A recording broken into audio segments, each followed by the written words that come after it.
This podcast is brought to you by Tri-Velo Coaching, where we help triathletes and cyclists like you train smarter to race faster. I'm your host, Jordan Donnelly, and on my left is former Australian Ironman Champion and head coach of Tri-Velo Coaching, Gerard Donnelly.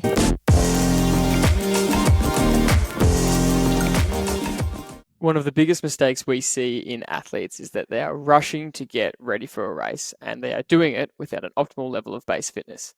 Majority of athletes that come to us are very fit. They're much fitter than the average person, but being fit and decently trained doesn't necessarily mean you have a good base, especially not in our experience. In our experience, most athletes have a much lower base than what is necessary. So how do you base train properly and set up the rest of your season for the most success? If you do this right, you will have the best season of your life. So welcome back to another episode, Dad. First, let's start with our normal segment. What are you grateful for? Thanks, Jord. This is exactly 1 year on from my operation in May 2023. Some people might think that's gone by very quickly. I beg to differ. It's been a long journey. I'm grateful for the expertise of my surgeon, Mr. Ian Wang, and his amazing skills in allowing me to have basically no more back pain since that operation. And it's an unbelievable feeling each day where I just actually don't think about my back hurting anymore. It's been something that's just a continuously painful experience day in, day out for almost, the last 20 years. It's just been a part of my everyday existence. And to have a period now where I don't even think about it is really a great load off my mind. And even getting on the bike now, halfway through a ride, I was saying the other day, I was just enjoying the ride. And by this stage in the 2.5 hour hills ride, about 2 hours in, I would start to feel my back really hurt again. And I actually thought about it on the ride on the weekend, how I don't feel any pain in my back and what a joy it is to just ride and enjoy the riding. So, yeah, my gratitude is thank you so much to Mr. Ian Wang. And I know he listens to our podcast, and I know he's aiming for the upcoming marathon. So, my gratitude's to him. Great one. My attitude is also something to do with this week, but it was to do with the fact that on this weekend it was Mother's Day, and so I'm going to take the opportunity to be grateful for Mum. I think it shouldn't take a specific holiday of the year for us to be grateful for our mothers, but I do think that it is a nice celebration. And I was walking around the city on Sunday and could see a lot of people out with their mums celebrating, spending the day with their mums, and I really think that's great. And while there's a lot of people that might not be able to celebrate that day, and it might not be a day of celebration for various reasons, that does actually make me more grateful that we can celebrate that, or that I can celebrate that. So that's my gratitude. Before we get into the topic, anything caught your attention around the world at the moment in terms of any sport? Yeah, there's lots going on, isn't there? And the one thing that I'm always a fan of is the Giro. It's the second biggest race in the world, and some people, the Italians, will argue it's the best race in the world. But certainly this year, the Giro always has a different type of racing. It's really attacking. They have shorter stages, and it's really a great spectacle normally. This year, the competition is really lopsided, and everybody realises that the 4 or 5 best riders in the world, 4 of them have been injured, and that's not the fault of Tadej Pogačar. That's just the way it is, and that's the way the world operates. Everybody can't be at their best every week or every month or every year. And so in this particular year, he's seemingly a standout level to everybody else. And no matter how hard everybody else tries, they're just really spectating. And if he decides to attack, he can, and he does win. And he's already won 3 stages in week 1. And he could have as many more stages as he wants to, really. And I think I was saying to you off air that if there's other competitors who are at his level, he can't afford to do a lot of the things he's doing. But at the moment, there's no one really going to challenge the consequences of his actions, which is attacking at will. And it's great to watch. It's fantastic. If he wants to attack the race, he can, and he can still fight the next day and the next day and the next day. And that's kind of what happened early on the tour last year at the Tour de France. He was riding with that freedom to attack, and it was great entertainment and made people watch the sport. And that's part of it too, isn't it? But Vingegaard was just biding his time and pounced when the Pog was getting tired and ended up beating him in the Tour. And people say, well, he was injured. And yes, he was, but he also lost the Tour the previous year the same way. And he's riding the same way this year in the Tour of Italy, but he doesn't have the competition that's going to challenge him. And that's my opinion. And I think Alan Piper would be almost aghast if he saw some of the tactics that he was doing in week one, where he's really risking a lot. And it can come undone. We've seen Roglic a few years ago, seemingly unbeatable after 2.5 weeks, and then crack with 2 or 3 stages to go and end up losing the Tour. And so this is something that's caught my attention, and I don't want to wish ill will on him, but I really love watching him. It reminds me of Sagan. I used to love watching Sagan. He was a breath of fresh air for cycling because of the way he rides.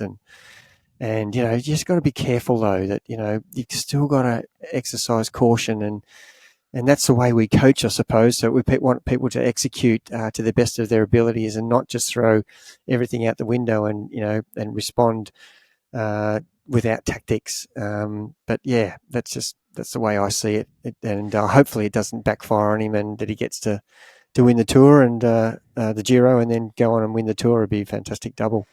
Yeah, I mean, people are already asking him, and he's already said himself that he has got the Tour de France back in the back of his mind, and he wants to conserve energy and conserve his lead, which is just an outrageous statement. To be that far ahead in the Giro, to say you're thinking about the Tour de France, it's just insane that he's that good that he could quite comfortably win both.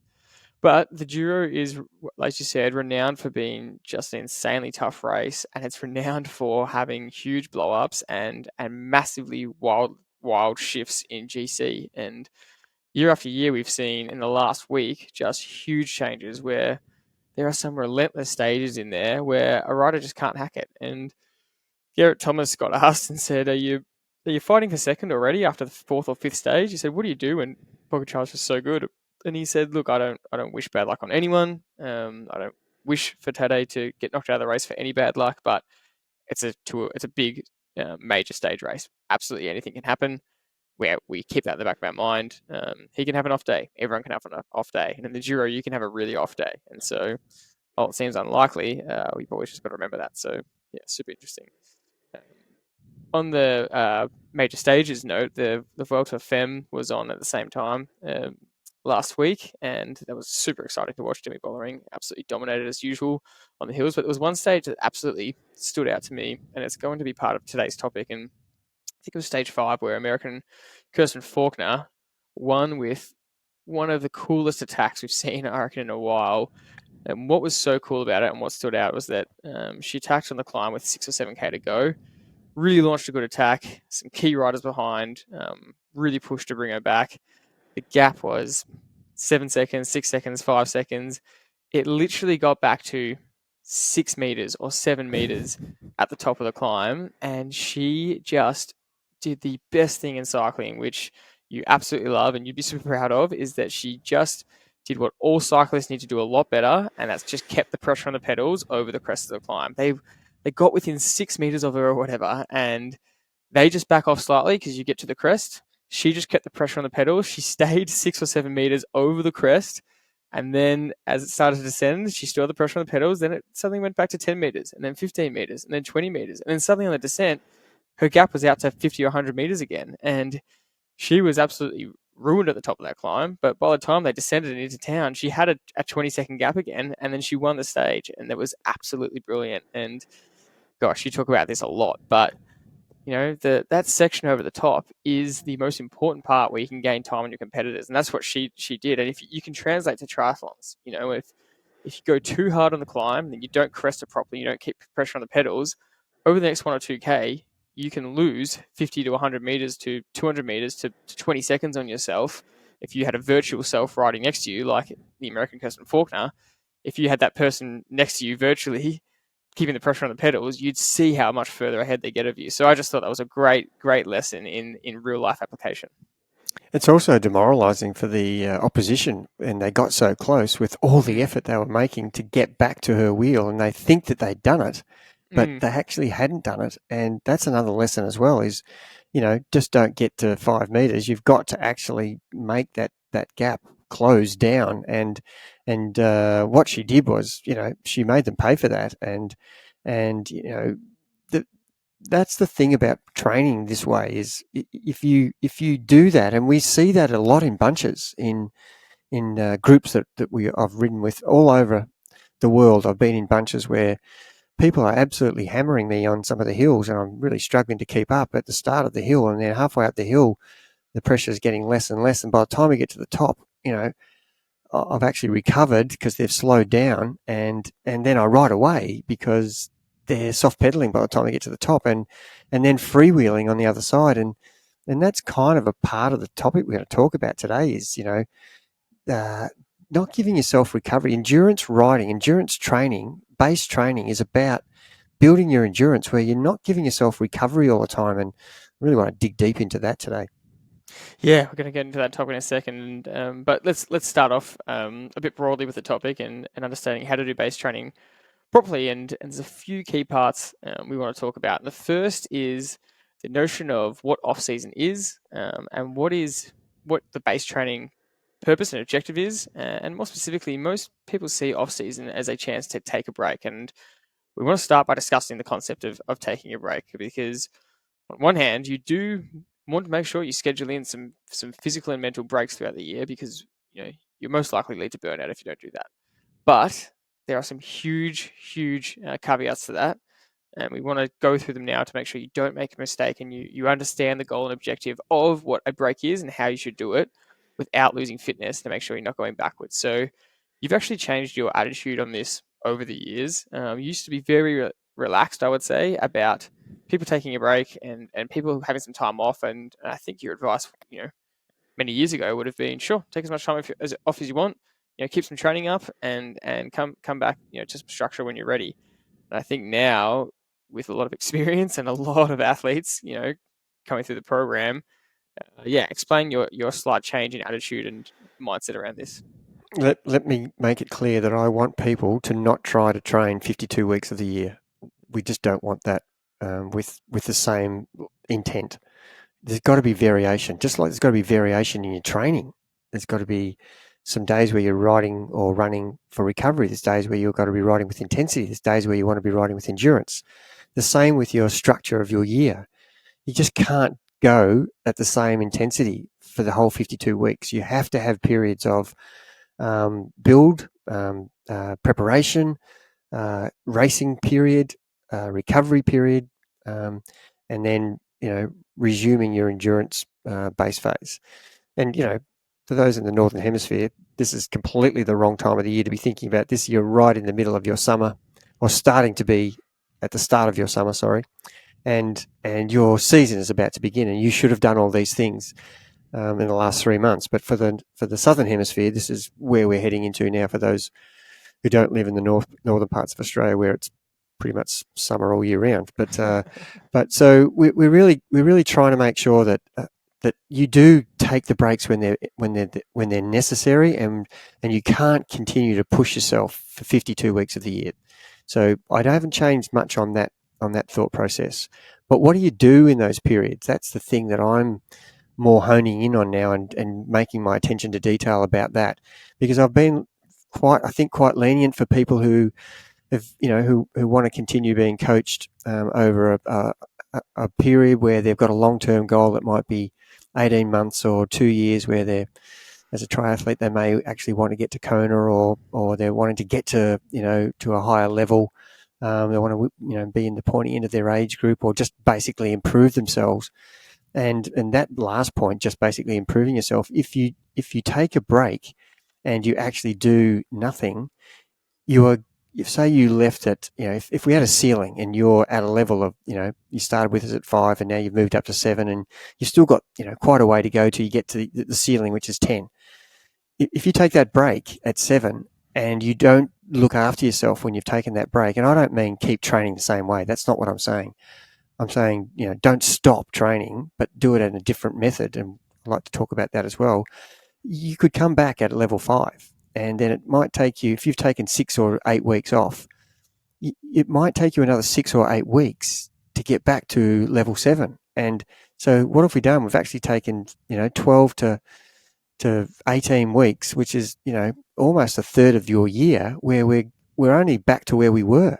And that's how people get frustrated, because they feel like they're not improving year in, year out. And guess what? They're not really. They might go from 7 to 8, but the person who kind of stays with a purpose and some structure, but it's not hard structure, but it's still giving them an idea that they're maintaining fitness and not dropping it off dramatically. They're just going to go from 5 to 6 to 7 to 8 to 9 to 10 over a period of 5 or 6 years, where they could have taken the other person 10 years to do that, because they're doing this: get to 7, go back to 5, get to 7 again, and then go into 7.5, then back to 6.5.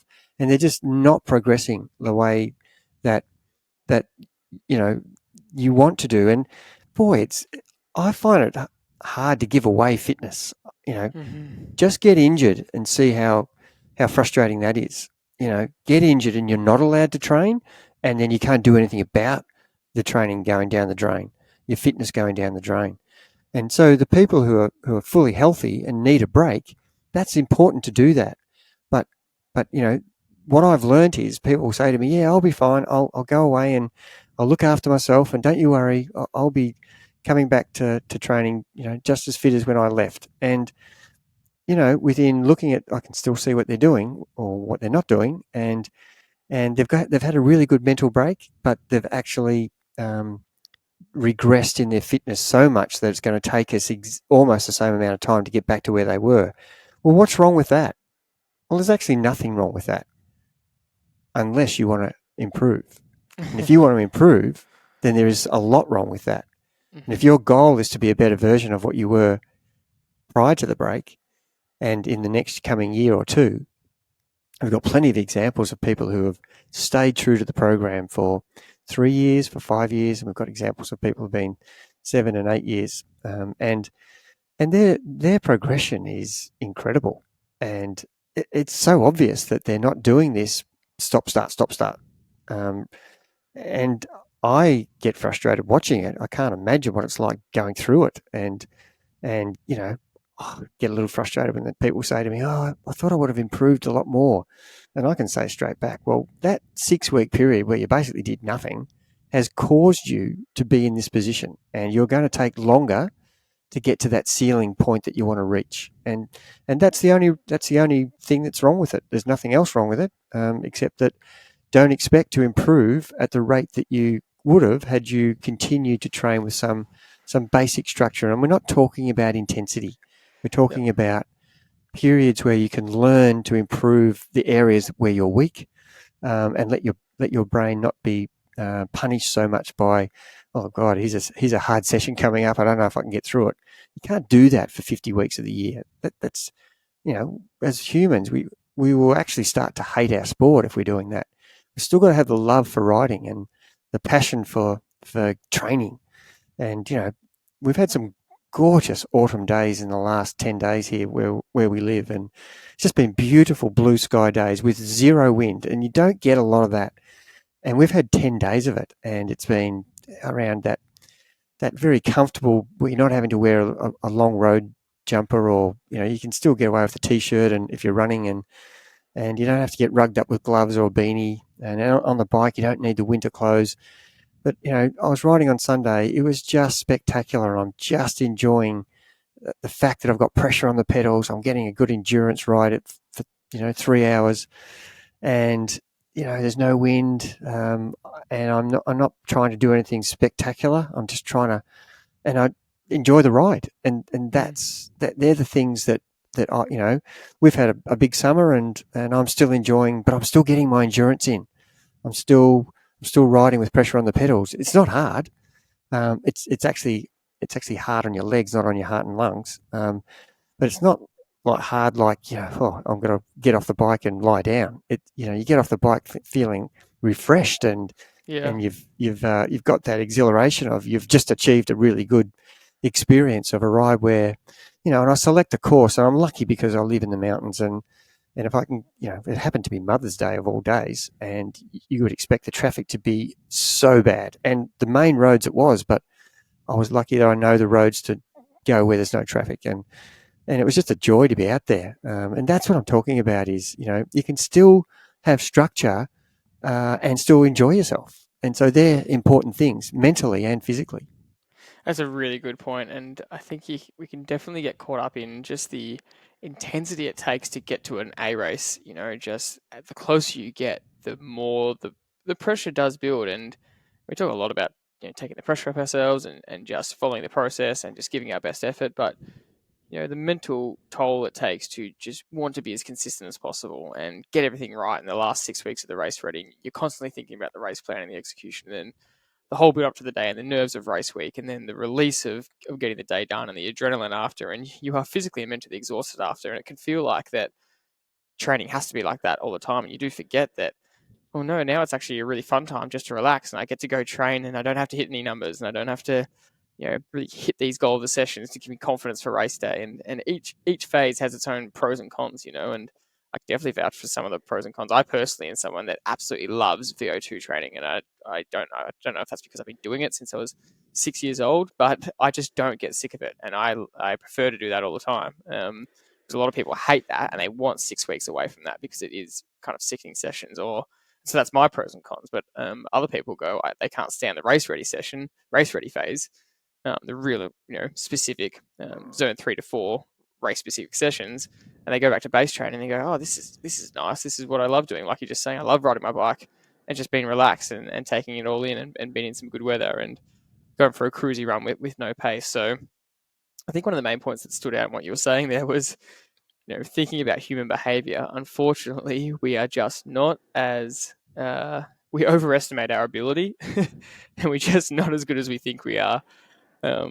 And in terms of specificity towards training, we just see so often, time and time again, athletes that say, "Oh, I'll be fine just to take a break and not have any structure."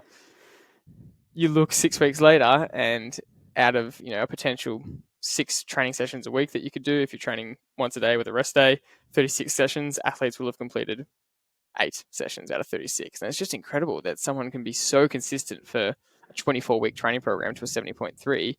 And we all do this. And I myself am the most guilty of this, that as soon as I don't have a goal in mind, my training consistency just absolutely drops. And it's just, we do overestimate ourselves as humans. And we see this time and time again.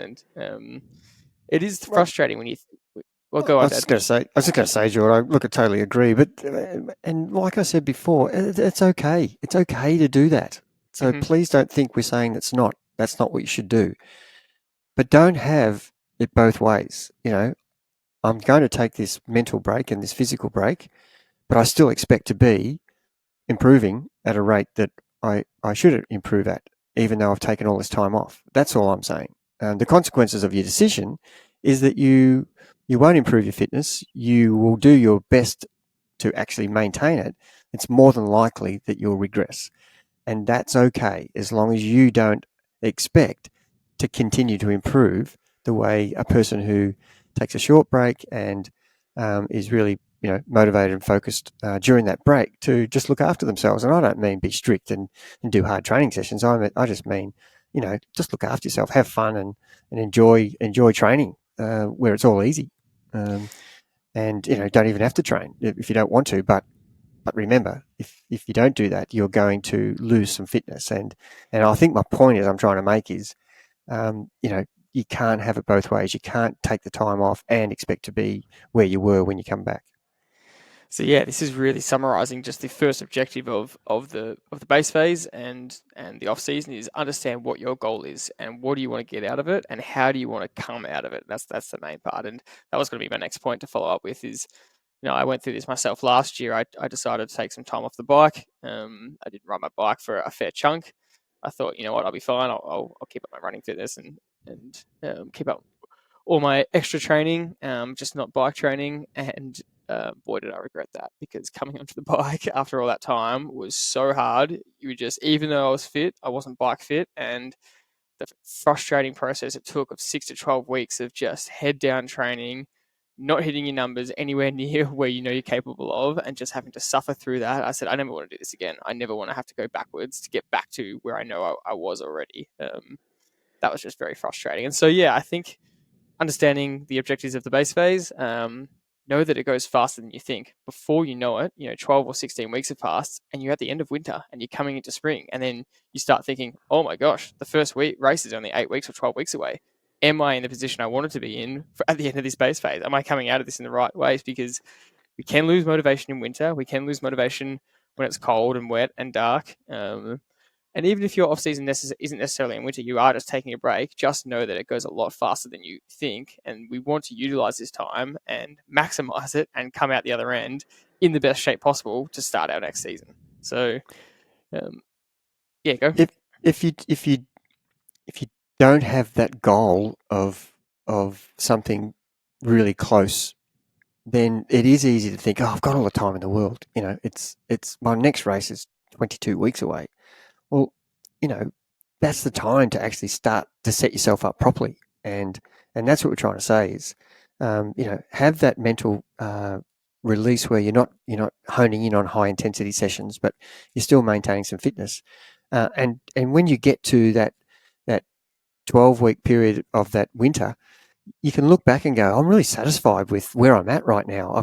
I've really worked well with a lot of the weaknesses that I've had, that I've come out of summer identifying, and I've got a really, really good endurance fitness aerobic capacity now to do some hard training, because I'm actually well prepared aerobically from the training that I've been doing in the last 12 weeks. And what a good situation that is to find yourself at the start of spring when you may only have 8 to 12 weeks to your actual first day race. And the difference between that mindset and far out, I didn't do exactly what I wanted to do. I've got to catch up. I've got to get some more endurance into me. I've got to get fitter right now. And, you're so far behind the people who've actually been doing that. And so therefore their level's going to be higher. And if that happens year in, year out, after 3 or 4 or 5 years of doing that, the gap between you and someone else 3 years earlier who was at your level is a mile apart. And that's the frustrating part that I watch as a coach, where I see person A doing it this way and person B doing it that way. And, it's like investing in super, isn't it? Somebody puts in a small amount, somebody puts in a big amount. At the end, the person who's invested more gets the benefit. The person who's invested a small amount isn't getting that value at the end. And it's the same with training. The more you invest in the time and doing things in the right structured way and getting advice on that, about how to go about your winter off-season training, just as much as it's important to get advice about how to do race-ready training sessions for races.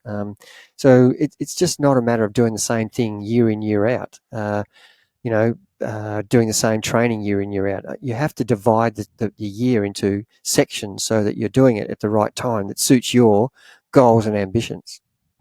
Yeah, so I think on that note, we want to go into how do you actually get it right? How do you do the base training phase to maximize your potential? And I want to start off with mentioning the obvious ones, and we have talked about these so many times in various forms throughout the podcast, so I'm going to fly through them, but they are very important. So I'm skipping over them, but they are the foundations of the base phase, and that is just blatantly volume and duration, getting enough volume in, getting as much zone 2 endurance work in as possible, doing it out in the hills, doing as much riding and running in the hills as possible, as consistently as possible, and really working on volume, duration, and that frequency of volume over intensity necessarily. And that doesn't mean we don't do any intensity in base phase. In fact, we're going to talk about how important intensity is in a second. But before we do that, based on that knowledge that base phase equals pretty much you're trying to increase your volume of zone 2 riding and just get that aerobic fitness going.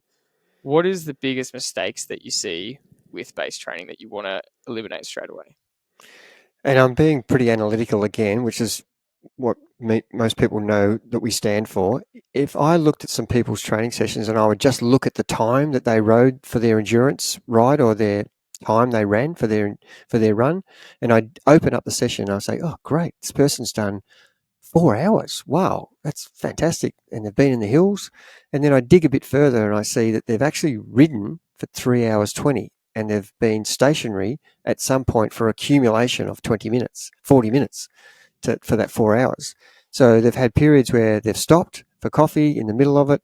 They've been on a course where there's traffic lights every 100 meters. So every time they have to unclip, And this ride basically had stop-start the whole time. And so when we dig deep, that person looks on the outside to have done, 3 to 4 hours of endurance. But when you actually look at it, what are we doing in the endurance ride? We're trying to create a fatigue level at a low base. And every time you stop, you recover. And whether you stop for 30 seconds, 5 minutes, or 20 minutes, you're getting recovery, and you've lost that continuous endurance fatigue that you get when you don't stop.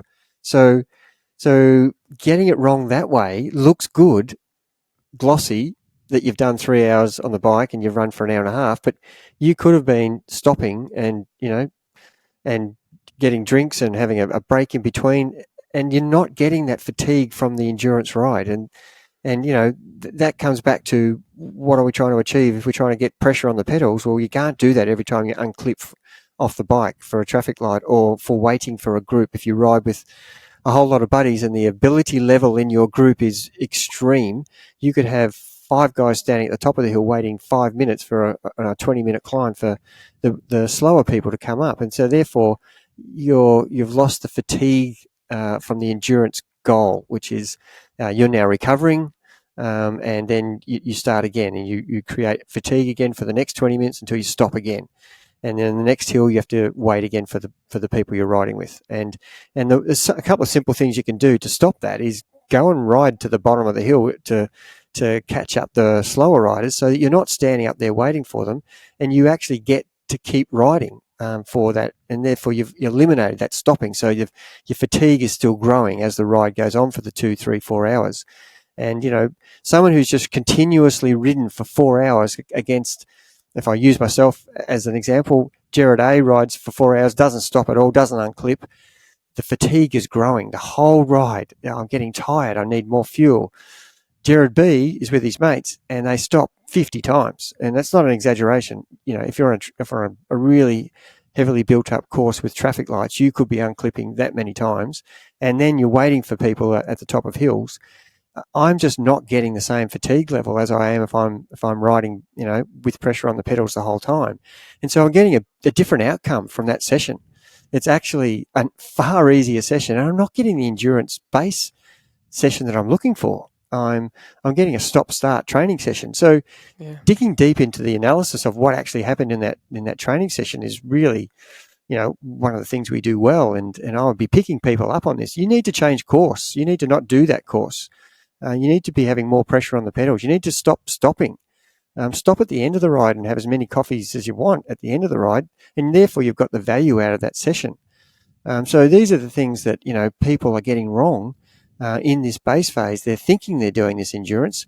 The example I'll give is, during COVID, we had that period where in Melbourne we weren't allowed out of our houses for 12 weeks.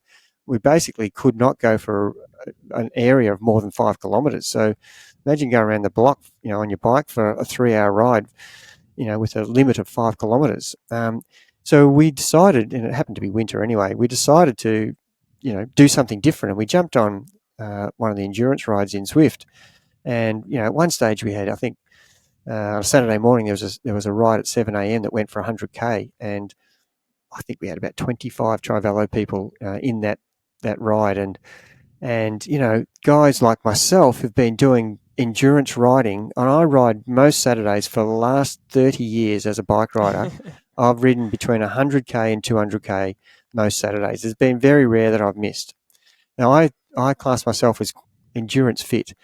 The first couple of weeks on these Zwift rides, halfway through that 100K, at the 80K mark, I was getting cramp.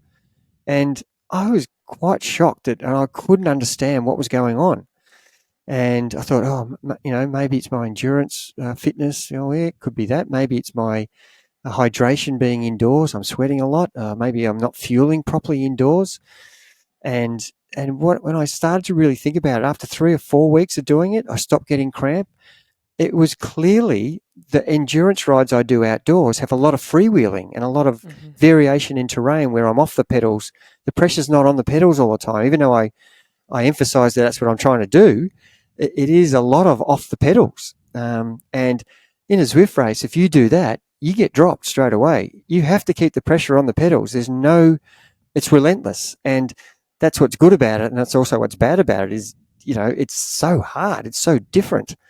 And after we had, I think, 10 weeks of that, all the athletes that come out of that 10 or 12 week program who were just doing that, weren't allowed outside during COVID, they had the best performances for the next 3 to 4 months in their careers, because they had experienced that base phase of pressure on the pedals and the endurance with no stopping, which is creating the fatigue, and your body adapts to that, which is what we're trying to achieve.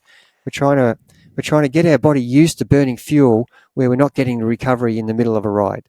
And that's what the training session is about. And if those examples can make sense to people, then that's what we're trying to achieve when you go out.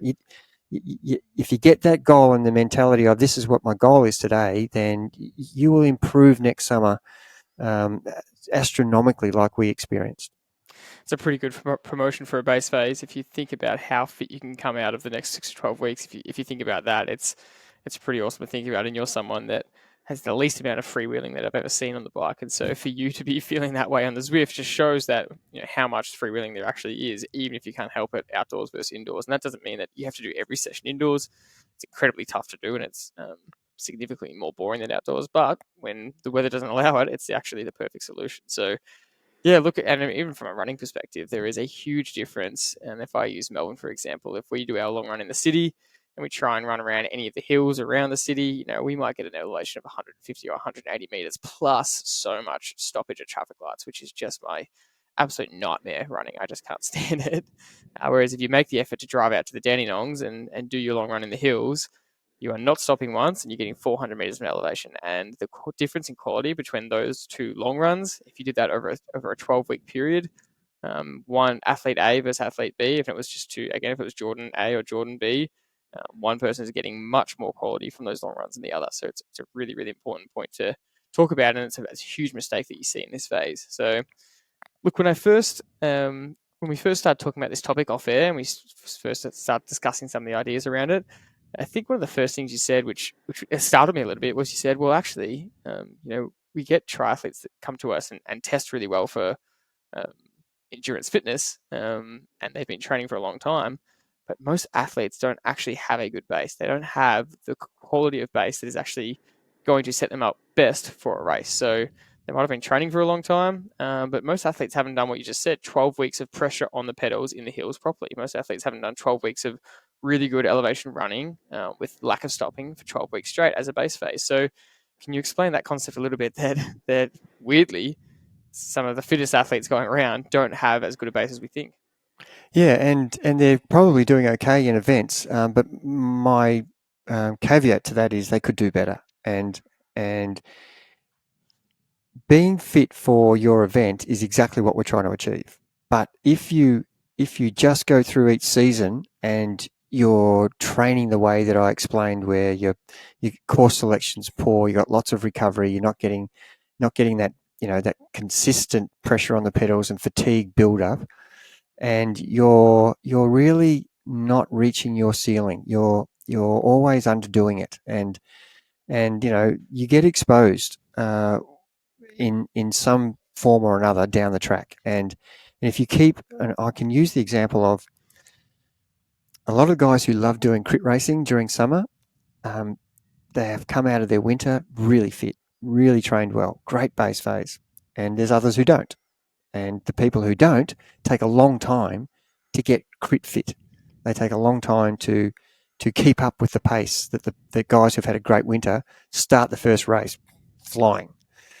So the two examples I'm going to use, and the person who comes out of a great winter and does crit race after crit race and races a lot, but neglects his endurance during his actual racing season, he progressively loses fitness. And by the end of the crit season, he is actually riding worse because he hasn't maintained that endurance.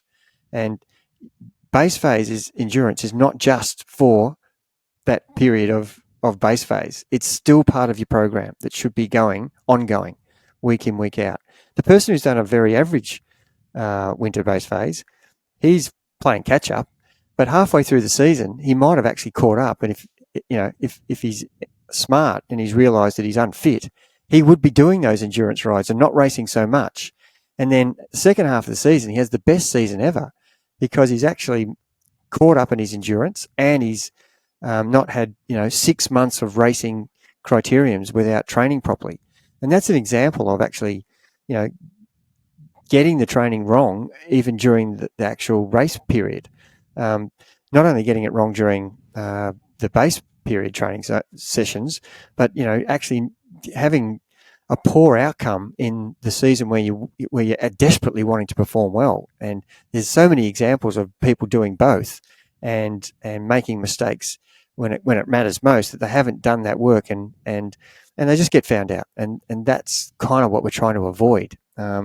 Is you can seemingly be fit for your races, but eventually, if you don't do this type of preparation, it will catch up with you, and you won't get the performances, the breakout performances that you expect to have over the next 6 months, 12 months, 18 months.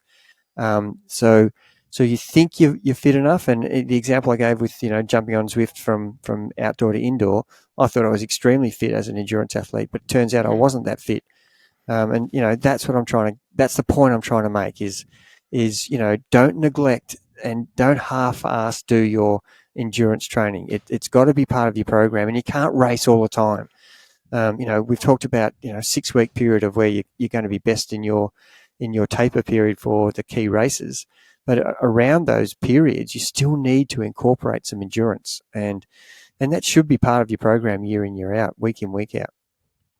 Yep, totally agree. And I think it's athletes often are so good at the specificity of what they've been doing. And we see a lot of endurance athletes who do a lot of zone 2 to 4 work. So it's a lot of zone 2 bunch rides with some constant zone 3 to 4 efforts, and a lot of mixed intensity sessions that we see that do lack that top end zone 5 and 6. So they come very good at that specific intensity, but it's kind of in between base and the intensity they need, whereas they kind of need almost that more polarized approach, which is where that kind of method comes from, where they need more pure zone 2 stuff and then more high end zone 5 and 6 stuff. So that takes us to the intensity factor of base training. Now, obviously, if you're coming off the end of a racing season, we want to back off some intensity. We don't want to go straight into VO2 work and do those types of sessions. But if you're a fresh athlete kind of starting a new program and you haven't come off a big racing season, you can kind of jump straight into this. This is what happens for a lot of athletes to start with us. But this is your chance now to do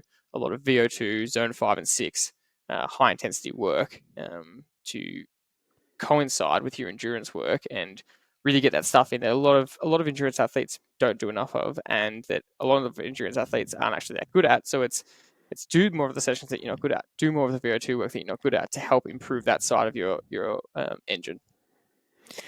Oh, absolutely. And, if we use the 80-20 method, you're going to spend a lot of time during the base phase doing a lot of longer endurance type of training like we've been talking about. And the 20%, you don't want to be between zone 3 and zone 4. You want to be really hammering it for zone 5 and 6, short bursts, short training, hard sessions once a week, and make sure that's part of your program. And you will come out of winter with not only a really good endurance base, but you'll still have that rev in your legs that you can really put to good practice when you're coming to your races, and especially criterium races or road races or track racing or or any of those examples where you need that race intensity, race specific feelings. And if you haven't done any of that for 12 weeks, then you're going to take a long time to get the legs to wake up almost to get back into it. And the second reason is, if you want to, as we've talked about many times, if you want to go from a 4-cylinder car to an 8-cylinder car, if you don't practice what an 8-cylinder car can do, you're not going to lift your FTP and lift your VO2. You need to practice that in order to lift it. And so come the next season, if you've got a raised FTP number, you're going to ride faster. If you've got a better VO2, you're going to be able to, reduce the buffer of lactate, way longer and hold higher power. And that's where you see, guys are on a climb together. One guy's just talking, the other guy's just gasping. The guy who's just talking, he's nose breathing because he's got a very high threshold in VO2 compared to the average Joe, and he's worked at that through these types of sessions. And the only way to improve that is to do those sessions, not avoid them. And people think that the winter period or the base period is just for long, slow, boring stuff. Plus, it's fun. You're getting challenged. Some people say it's not that much fun getting pushed that hard, but you're getting that release of, geez, that was a great session today. And I need to do that once a week. And before you know it, your threshold's gone up 5%, and your VO2's numbers are going up. It's a really good way to combine what seems to be a boring, monotonous period where there's nothing much actually happening. And that's why we encourage people to go into some other forms of intensity, whether it's if you're a runner, a triathlete, go and do some cross-country running, go and do some fun runs. If you're a time trialist, go and do some Gran Fondo long endurance rides where you're being challenged.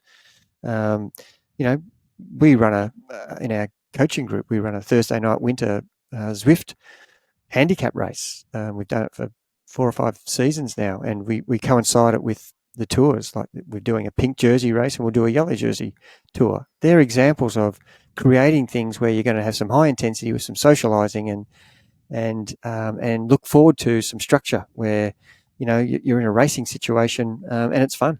And when you're doing it as a group, even though the only way we can do it is by handicap, because in our group we've got people who are at winning races outright, and we've got people who are beginners, so we can't just have a race against each other, so we have to manipulate it to make it a handicap, which is the fun part. And everybody has a chance of winning, because I give the people who are just beginners, I give them 8 minute start against the people who are on the podiums, and their job is to catch them, and the job of the people at the front is to stop being caught. So these are examples of making it fun and getting some variety into your seemingly dull, boring endurance phase. Yeah, look, it's a great way to sum it up, and I think we kind of want to touch on those points to finish with the base phase. It is your chance to do something different, but also you're not rushing to get ready for a race, so it's a great chance to work on your weaknesses.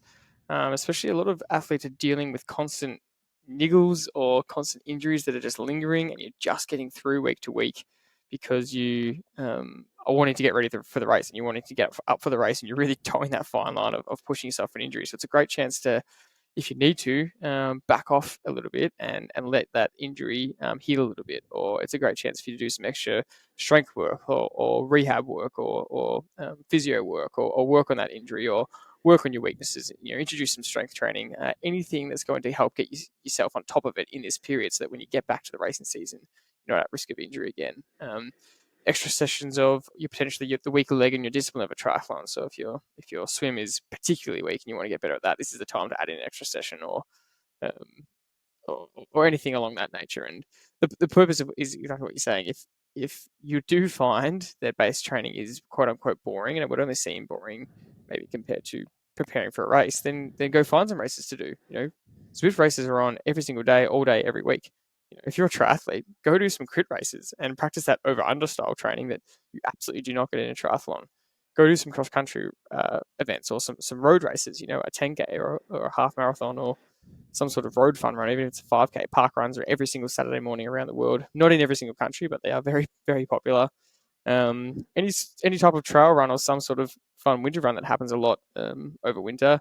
Just anything different to what you normally do, even if it's a gravel ride for triathletes. Go into a gravel event, which is a long threshold endurance style run. I think this is your chance to do something a little bit different rather than the specific training required coming into a specific race. And also, if you happen to get injured during the season proper, where you're in the middle of races, the idea of I have to get fit for this race, and that's one of the problems with people getting injured is, they're not respecting the injury and giving it time to heal. And that's why it's really important to think clearly about what races you want to enter and not entering too soon, and giving yourself the opportunity to not have pressure to get to a race because you've come off an injury. And, I've had quite a few examples of discussions which are really good with a lot of the athletes we coach. And I'm sort of saying to them, look, you've got this race that's really causing you to train differently because it's too close to the injury you've sustained. And we're trying to fast track you because you've had 6 weeks off due to the injury, and the race is in another 7 weeks. Forget about that race. Go to another race and give yourself the proper opportunity to redo the base phase, get yourself strong again, and take the pressure off. And I know you might have entered it, and you might have got accommodation, you might have airfares. All these things are factors that weigh heavily on you and cause you to make poor decisions about the health and safety of your body. And that should be the priority. And, normally you can defer races, and you can, get credit for airlines, and these things can be worked out, but you don't want to be just all the time putting yourself under pressure. And this is the period where, it seems like this is the obvious period where you can do some strength and conditioning and make sure that you're a strong and robust athlete, so that when you are in the rigors of race season, that you don't break down. And that is what we're trying to say. But during the season, this also happens as well. If you happen to do break down for some reason, then you need to not just try and fast track yourself, and you'll end up being that injured person, recover, break down again, not do the right amount of training, the rehab, not do the right amount of endurance-based training, and you'll have this cycle of years of just continuous revolving injury door, and not improving. And, everybody knows who's been injured or been sick. When you can't train, it's kind of frustrating to see your fitness go out the door, which is what we talked about earlier. So these are the things that we're trying to prevent, and these are opportunities for you to whilst you've got opportunities to do things that are going to improve you as an athlete when it counts most during the summer season. That's a great way to finish. And I think just on that mindset note, I think one of the things that you said to me was, you can get caught up in getting a little bit tired of training and thinking, I just want to have 4 weeks off or 6 weeks off, and it can become a kind of a chore. But then, especially with you thinking about your back surgery at the start of the episode, it's like when you are training well and then someone says to you, you have to take 6 weeks off right now. You're injured, something's happened, you are forced to take 6 weeks off. It's the worst feeling in the world. It's you just hate it. And that makes you remember how much you love training. And so if it is feeling like a chore, obviously you do need a mental refresher or whatever, but just remember how much that you don't want to not train if you're forced not to. And I think that's a good way to think about it. So we'll finish there. That's a great conclusion. We hope that we've convinced you of the importance of the base phase and not to neglect it, as well as how to attack it properly and set yourself up for a successful season. Thanks as always for listening, and we'll see you on the next one.